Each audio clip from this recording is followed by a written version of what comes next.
अलग अलग इलाकों पर ड्रोन अटैक्स को अंजाम दिया जा रहा है। जहां आपको बता दें कि विध्वंसक ड्रोन अटैक, यूक्रेन के विध्वंसक ड्रोन अटैक की ये तस्वीरें सामने आ चुकी हैं।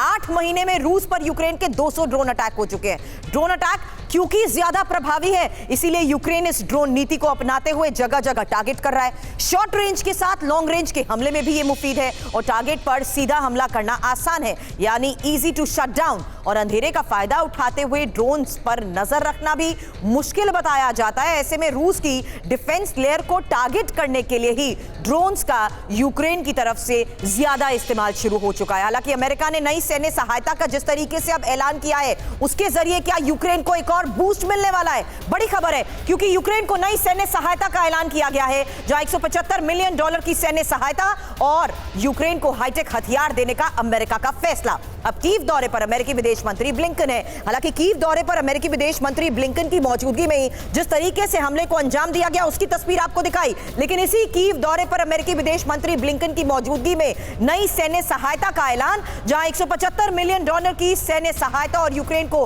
हाईटेक हथियार देने का अमेरिका का फैसला।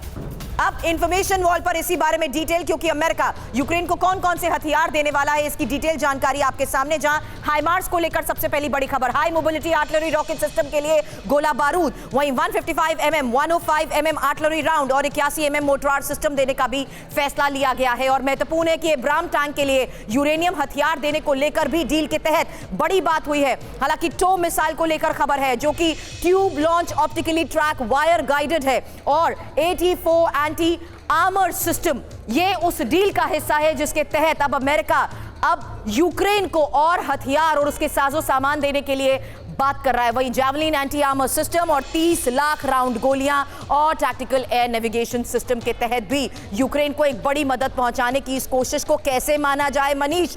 युद्ध का दायरा बढ़ता जा रहा है, मॉस्को में ड्रोन अटैक हो रहे हैं, ऐसे में अमेरिका एक बार फिर से और साजो सामान और हथियार देने का ऐलान। देखिए, ये बात तो तय है कि यूक्रेन के अब लगभग हथियार जितने दिए गए थे उसके 60 से 70% हथियार खत्म हो चुके हैं काउंटर ऑफेंसिव के बाद। तो अगर इस युद्ध को आगे रखना है तो अमेरिका को और अधिक हथियार देने होंगे। लेकिन मुझे लगता है कि ब्लिंकन खुद आकर जब जेलेंस्की से मुलाकात कर रहे हैं तो अब केवल हथियार ही नहीं दिए जा रहे होंगे, बल्कि इस युद्ध में आगे का क्या स्टेप होगा। अगर इस युद्ध में शांति का कहीं कोई रास्ता बनता दिखता है तो वो शायद ब्लिंकन की विजिट से हो सकता है कि वो जेलेंस्की को अब बता रहे होंगे। अभी आपको याद होगा कि किस तरीके से यूक्रेन ने रक्षा मंत्री की बलि दी थी। अब जेलेंस्की पर दबाव बहुत ज़्यादा है, जेलेंस्की को अमेरिका के दिए हुए टास्क को पूरे करने हैं, वरना जेलेंस्की की गद्दी भी कब जाएगी पता नहीं है। और मुझे लगता है कि ब्लिंकन ने आकर साफ तौर पर यही सब बातें कही होगी। हाँ, दुनिया को बताने के लिए वो कह रहे हैं कि हम हथियार देंगे, रसद सामग्री देंगे, लेकिन मकसद होगा ब्लिंकन ने आकर जेलेंस्की को बता दिया होगा। ये तस्वीरें तो एक बड़ा संदेश रूस को दे चुकी है, लेकिन थोड़ी देर बाद एक और खास तस्वीर हमारे पास होगी। मनीष बने रहे हमारे साथ, क्योंकि कल शाम 7 बजे दिल्ली पहुंचेंगे जो बाइडेन। ये बड़ी खबर है,